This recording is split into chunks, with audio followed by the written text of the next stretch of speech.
जय हिंद दोस्तों, झारखंड अफेयर्स में आपका स्वागत है। जिस ने चैनल को सब्सक्राइब नहीं किया है जरूर सब्सक्राइब कर लें। एक बहुत ही अपडेटेड इन्फॉर्मेशन आ रहा है। बहुत ही हॉट टॉपिक है झारखंड का 1932 खतियान को लेकर के। 1932 खतियान को लेकर के झारखंड के अलग अलग न्यूज़पेपर में एक फिर से न्यूज़ आया है कि 1932 खतियान को फिर से लागू किया जा सकता है। इस पर अलग अलग न्यूज़पेपर में अलग अलग आर्टिकल आया है। इससे लेकर के शिबू सोरेन को लेकर के इस पर चर्चा फिर से शुरू हुई है।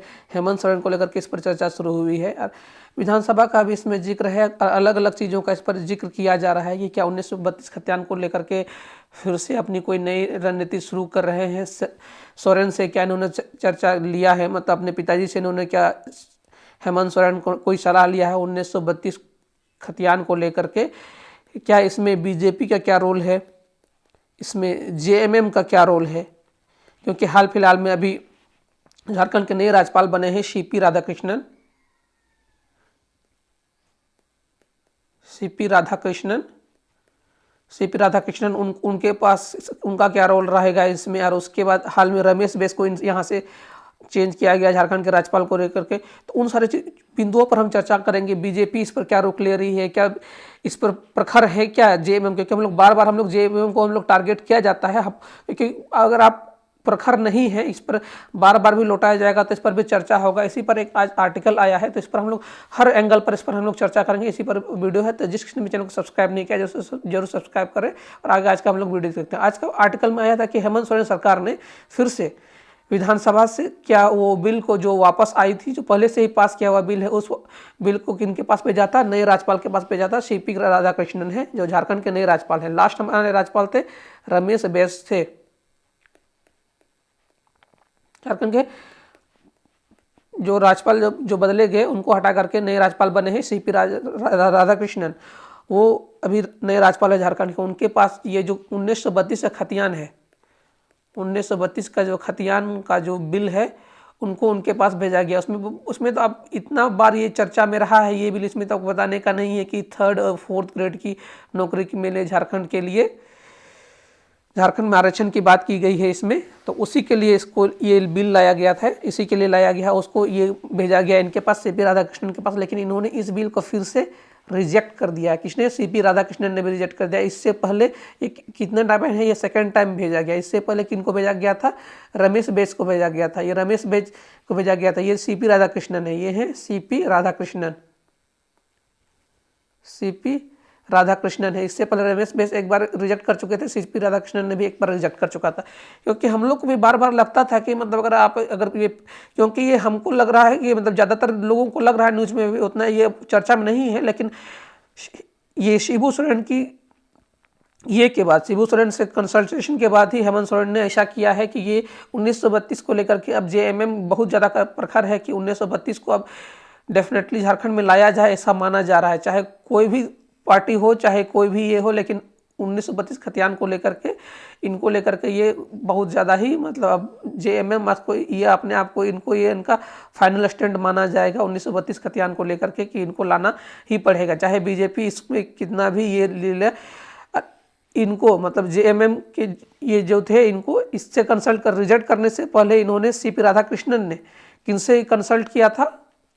झारखंड के अभी नए अटॉर्नी जनरल है, ये राजीव रंजन जी है। ये है राजीव रंजन जी,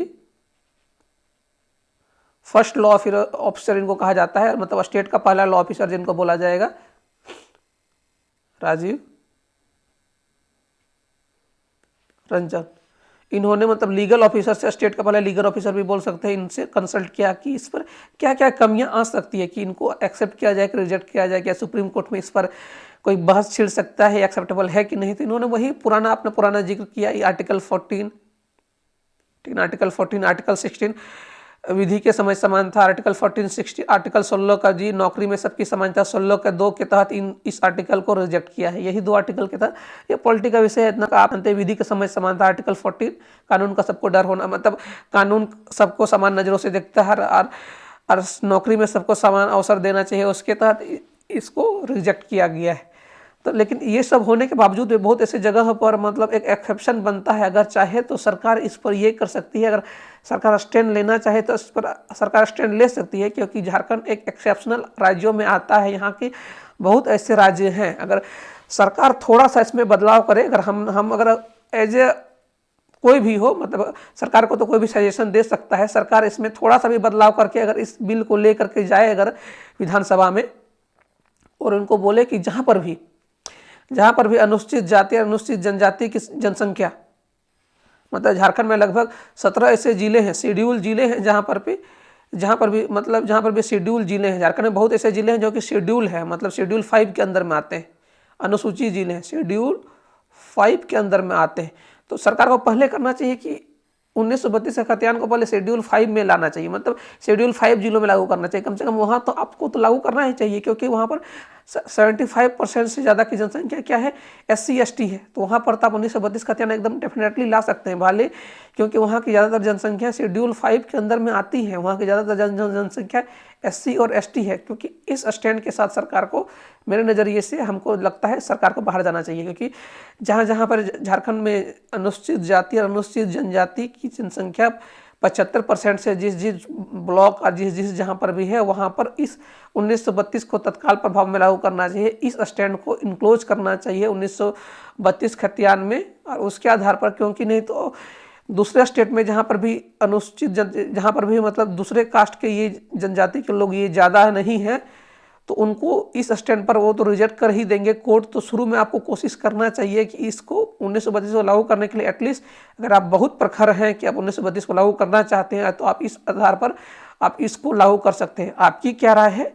क्योंकि अब प्रखर लग रही है शिबू सोरेन से, हमें भी लग रहा है कि इस पर, क्योंकि इस पर भी आर्टिकल आया हुआ है। आप देख सकते हैं अलग अलग न्यूज़पेपर में इस आर्टिकल को छापा गया है, आप अलग अलग न्यूज़पेपर में देख सकते हैं इस आर्टिकल को छापा गया है। तो हमारा तो यही लग रहा है कि इन्होंने कंसल्ट किया हुआ है, लेकिन इस आधार पर इनको आगे ले जाया नहीं जा सकता है, क्योंकि बार बार बीजेपी का अलग स्टैंड रहेगा, JMM का अलग स्टैंड रहेगा। नहीं तो हम लोग भी यही बोलेंगे कि आप खाली वोट बैंक की राजनीति कर रहे हैं, इसको लागू करना नहीं चाहते। एक आपको सॉल्यूशन तो निकालना पड़ेगा ना।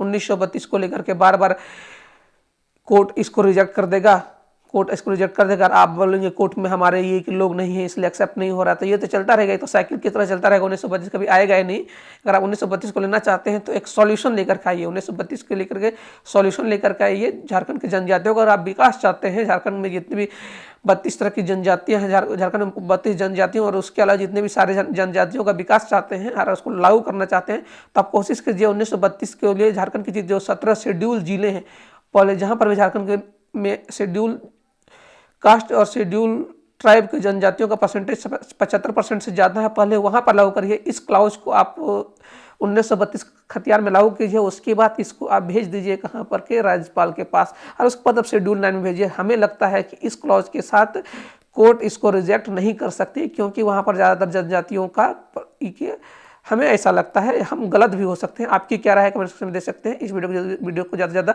लाइक शेयर और सब्सक्राइब कर दें। इस वीडियो को देखने के लिए आपका बहुत बहुत धन्यवाद।